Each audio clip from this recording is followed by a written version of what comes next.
Friends, मैं महक सरबल्ली एक बार फिर से आप सभी का आप ही के इस्लाम टुली ट्यूटोरियल्स में स्वागत करती हूँ। फ्रेंड्स, जैसा कि आप सब जानते हैं, ये चैनल सिर्फ़ और सिर्फ आप लोगों के लिए बनाया गया है, जिसके द्वारा पूरे भारत में मौजूद बच्चे जो शैक्षिक परीक्षाओं में उत्तीर्ण होना चाहते हैं 100% निःशुल्क तैयारी कर रहे हैं। इस चैनल में हम आपको UGC, NET, JRF, CTET, PTET, KVS, NVS, MEd, BEd और इससे संबंधित सभी परीक्षाओं की तैयारी करवा रहे हैं। ये चैनल भारत का 100% निःशुल्क सोशल एजुकेशनल चैनल है। इसका ज़्यादा से ज़्यादा फ़ायदा उठाइए। इसको जितना हो सके आप लोग शेयर कीजिए, सब्सक्राइब कीजिए और हमारे बेल बटन को ज़रूर दबा दीजिए ताकि आपको हमारे डेली की अपडेट्स मिलती रहें। आपको मैं बता दूं कि यहाँ पर हम आपको सभी परीक्षाओं से संबंधित तैयारी जो है वो करवा रहे हैं और उसकी जो वीडियोज़ है डेली अपलोड भी हो रही हैं। और अगर आप हमारा बेल बटन दबा देते हैं तो आपको हमारे डेली की जो अपडेशंस हैं वो मिलती रहेंगी, उनकी नोटिफिकेशंस आती रहेंगी। ठीक है, तो फ्रेंड्स, इसलिए हमारा चैनल लाइक कीजिए, सब्सक्राइब कीजिए और इसका बेल बटन ज़रूर दबा दीजिए और जितना हो सके लोगों में इसको शेयर कीजिए। तो यहाँ पे जो हम इस टाइम कर रहे हैं वो है UGC, NET, JRF, CTET, PTET Hindi paper 2। ठीक है, जिसके अंतर्गत हम जो हैं वो आधुनिक काल कर रहे हैं। आधुनिक काल क्या कर रहे हैं हम लोग? इसके अंतर्गत आधुनिक काल। ठीक है, तो आधुनिक काल का पिछली वीडियो में जो हमने किया वो उसका परिचय किया और आधुनिक काल को जिन भागों में 5 भागों में बांटा गया वो हमने देखी। अब उन्हीं जो आधुनिक काल का जो विभाजन है उसको हमने आज जो है वो डिस्कस करना है। ठीक है फ्रेंड्स, तो सबसे पहले हम देख लेते हैं कि हिंदी साहित्य का आधुनिक काल तत्कालीन राजनैतिक गतिविधियों से प्रभावित हुआ है। ठीक है, हिंदी साहित्य का जो आधुनिक काल है वो उस समय की राजनीतिक गतिविधियों से प्रभावित हुआ है। इसको हिंदी साहित्य का सर्वश्रेष्ठ युग माना जा सकता है। इसको हिंदी साहित्य का सर्वश्रेष्ठ युग माना जा सकता है। इसमें पद्य के साथ साथ गद्य, समालोचना, कहानी, नाटक व पत्रकारिता का भी विकास हुआ। ठीक है, हम कह सकते हैं कि इसमें कई सारी विधाओं में कविताएं जो हैं, रचनाएं जो हैं वो की गई हैं। ना ही सिर्फ पद्य बल्कि गद्य का भी इसमें अच्छे से विकास हुआ है। पद्य के साथ साथ गद्य, समालोचना, कहानी, नाटक व पत्रकारिता का भी विकास हुआ है। ठीक है, अब हम यदि बात करें गद्य की, तो हिंदी गद्य के आरंभ के संबंध में विद्वान एकमत नहीं हैं। हिंदी गद्य विधा के आरंभ के संबंध में विद्वान एकमत नहीं हैं। कुछ 10वीं शताब्दी मानते हैं, कुछ 11वीं शताब्दी, कुछ 13 शताब्दी। राजस्थानी एवं ब्रज भाषा में हमें गद्य के प्राचीनतम प्रयोग मिलते हैं। ठीक है, राजस्थानी एवं ब्रज भाषा में हमें गद्य के प्राचीनतम प्रयोग मिलते हैं। राजस्थानी गद्य की समय सीमा 11वीं शताब्दी से 14वीं शताब्दी तथा ब्रज गद्य की सीमा 14वीं शताब्दी से 16वीं शताब्दी तक मानी जाती है। ऐसा माना जाता है कि 10वीं शताब्दी से 13वीं शताब्दी के मध्य ही हिंदी गद्य की शुरुआत हुई थी। ठीक है, ऐसा माना जाता है कि 10वीं शताब्दी से 13वीं शताब्दी के बीच ही हिंदी गद्य की शुरुआत हुई थी। खड़ी बोली के प्रथम दर्शन अकबर के दरबारी कवि गंगदा द्वारा रचित चंद छंद वर्णन की महिमा में होते हैं। अध्ययन की दृष्टि से हिंदी गद्य साहित्य के विकास को इस प्रकार विभाजित किया जा सकता है। हिंदी गद्य के विकास को विभिन्न सोपानों में विभक्त किया जा सकता है। ठीक है, हिंदी गद्य के विकास को विभिन्न सोपानों में विभाजित किया जा सकता है। अब वो कौन कौन से सोपान हैं वो यहाँ पे हम देखेंगे। पूर्व भारतेंदु युग। ठीक है, कौन कौन से हैं? पूर्व भारतेंदु युग। एक तो है पूर्व भारतेंदु युग जो है 13वीं सदी से 1868 ईस्वी तक। दूसरा है भारतेंदु युग 1868 ईस्वी से 1900 ईस्वी तक। द्विवेदी युग 1900 ईस्वी से 1922 ईस्वी तक। शुक्ल युग, छायावादी युग जिसे हम कहते हैं, वो है 1922 ईस्वी से 1938 ईस्वी तक। और शुक्लोत्तर युग जो छायावादोत्तर युग है वो है 1938 ईस्वी से अब तक। ठीक है, प्राचीन युग, नवराज युग, नवजागरण युग, द्विवेदी युग, छायावादी युग और शुक्लोत्तर युग। अब हम सबसे पहले देखते हैं भारतेंदु पूर्व युग, भारतेंदु से पहले का युग। ठीक है। खड़ी बोली हिंदी में गद्य का विकास 19वीं शताब्दी के आसपास हुआ। क्या कहा उन्होंने कि खड़ी बोली हिंदी में गद्य का जो विकास हुआ है वह 19वीं शताब्दी के आसपास हुआ। इस विकास में कलकत्ता के फोर्ट विलियम कॉलेज की महत्वपूर्ण भूमिका रही। इस विकास में कोलकाता के फोर्ट विलियम कॉलेज की महत्वपूर्ण भूमिका रही।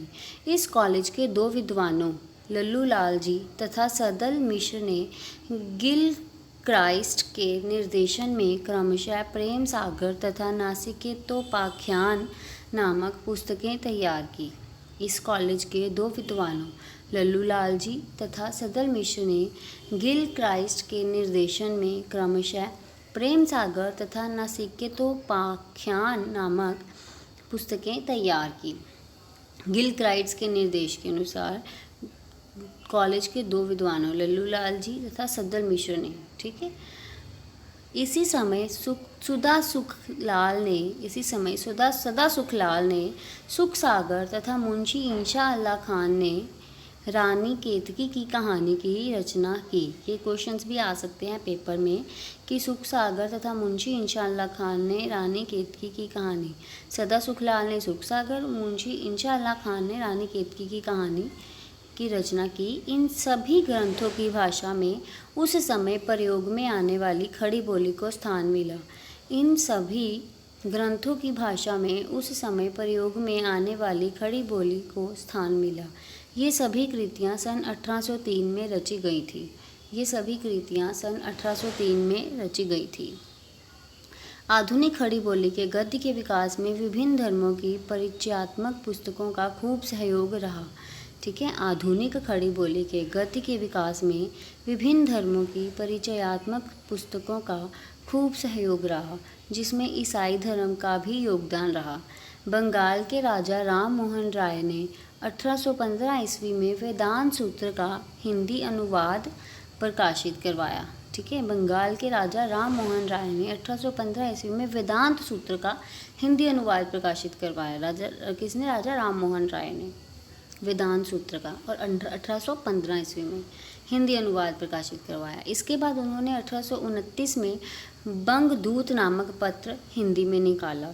इसके पहले ही 1826 में कानपुर के पंडित जुगल किशोर ने हिंदी का पहला समाचार पत्र उदंत मार्तंड, हिंदी का पहला समाचार पत्र क्या है? उदंत मार्तंड, कानपुर के पंडित जुगल किशोर ने कलकत्ता से निकाला। ठीक है, इसी समय गुजराती भाषा आर्य समाज संस्थापक स्वामी दयानंद सरस्वती ने अपना प्रसिद्ध ग्रंथ सत्यार्थ प्रकाश हिंदी में निकाला या हिंदी में लिखा।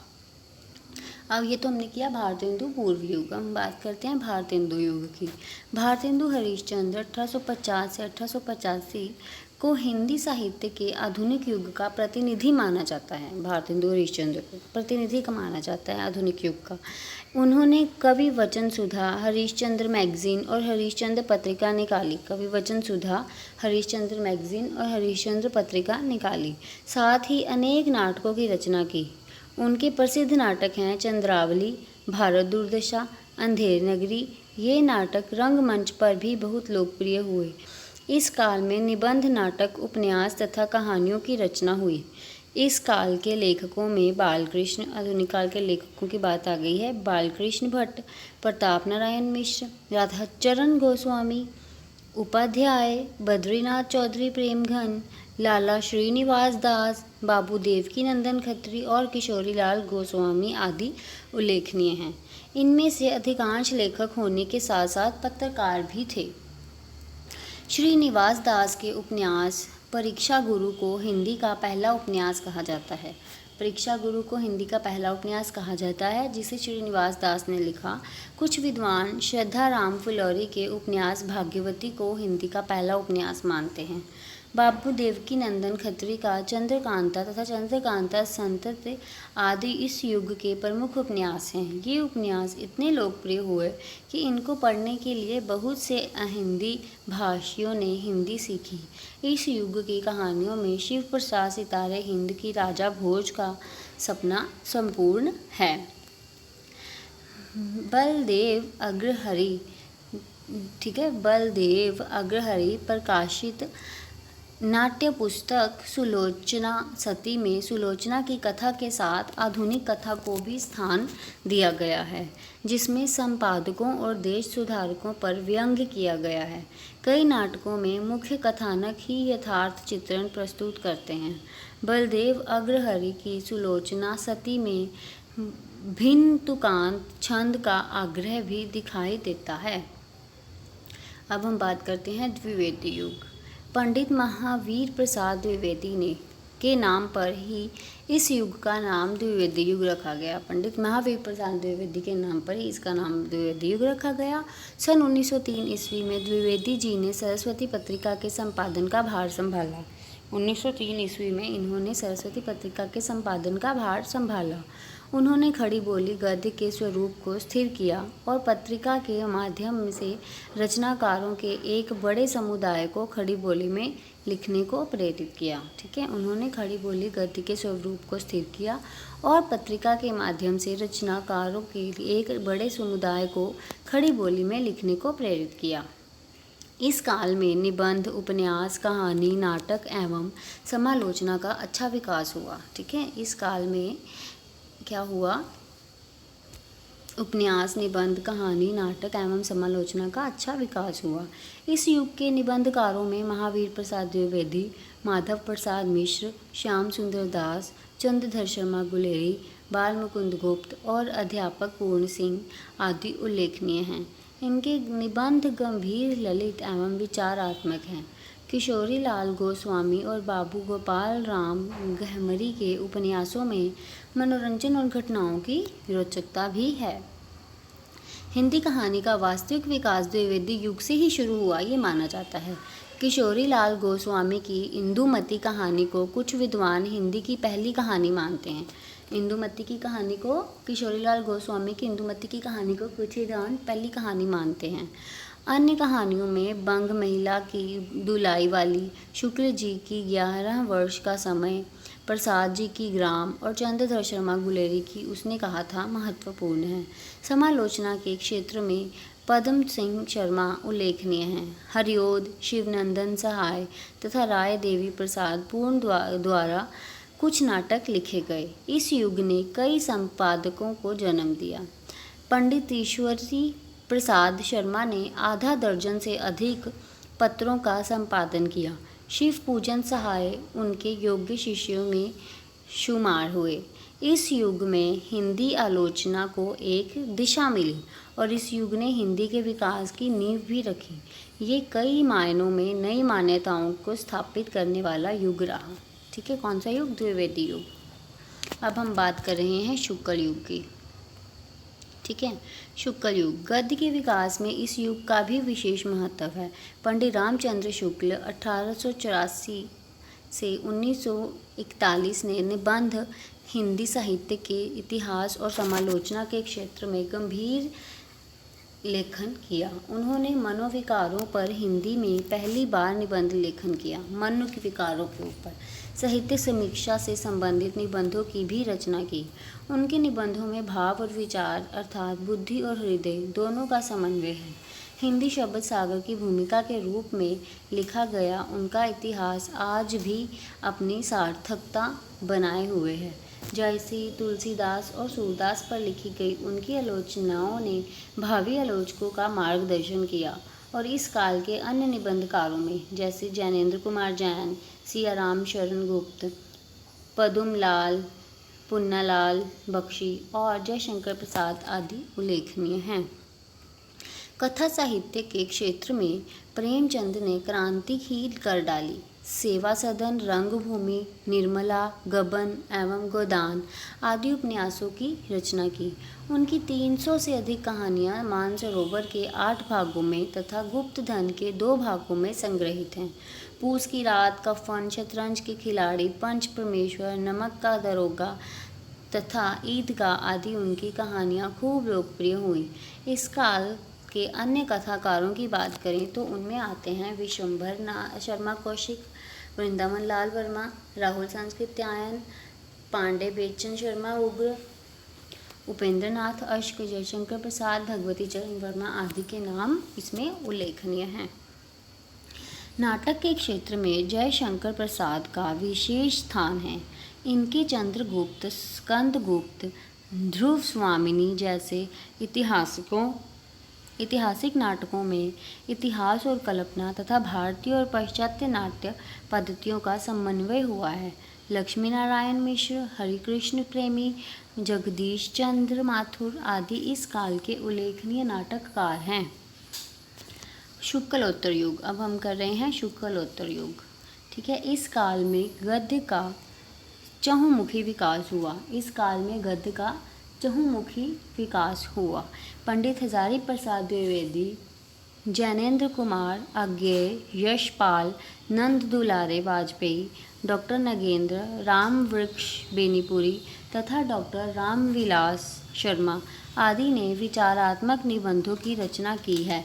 हजारी प्रसाद द्विवेदी, विद्यानिवास मिश्र, कुबेरनाथ राय, कन्हैया लाल मिश्र, प्रभाकर, विवेकी राय ने ललित निबंधों की रचना की। हरिशंकर प्रसाद, शरद जोशी, श्रीलाल शुक्ल, रविंद्रनाथ त्यागी तथा केपी सक्सेना के व्यंग्य आज के जीवन की विद्रूपताओं के उद्घाटन में सफल हुए हैं। जैनेन्द्र अज्ञेय, यशपाल, इलाचंद्र जोशी, अमृतलाल नागर, रांगे राघव और भगवती चरण वर्मा ने उल्लेखनीय उपन्यासों की रचना की। नागा अर्जुन, फणीश्वर नाथ रेणु, अमृत राय तथा राही मासूम राजा ने लोकप्रिय आंचलिक उपन्यास लिखे हैं। मोहन राकेश, राजेंद्र यादव, मनु भंडारी, कमलेश्वर, भीष्म सानी, भैरव प्रसाद गुप्त आदि ने आधुनिक भावबोध वाले अनेक उपन्यासों और कहानियों की रचना की है। अमरकांत, निर्मल वर्मा तथा ज्ञान रंजन आदि भी नए तथा कथा साहित्य के महत्वपूर्ण स्तंभ हैं। प्रसादोत्तर नाटकों के क्षेत्र में लक्ष्मी नारायण लाल, लक्ष्मीकांत वर्मा, मोहन राकेश तथा कमलेश्वर के नाम उल्लेखनीय हैं। कन्हैयालाल मिश्र, प्रभाकर, रामवृक्ष बेनीपुरी तथा बनारसी दास चतुर्वेदी आदि के संस्मरण, रेखाचित्र व जीवनी आदि की रचना की है। शुक्ल जी के बाद पंडित हजारी प्रसाद द्विवेदी, नंद दुलारे वाजपेयी, नगेंद्र, रामविलास शर्मा तथा नामवर सिंह ने हिंदी समालोचना को समृद्ध किया। आज गद्य की अनेक नई विधाओं जैसे यात्रा वृत्तांत, रिपोर्टाज, रेडियो, रूपक, आलेख आदि में विपुल साहित्य की रचना हो रही है और गद्य की विधाएं एक दूसरे से मिल रही हैं। ठीक है friends, thank you for watching our video friends. Please like, share and subscribe. Thank you so much friends.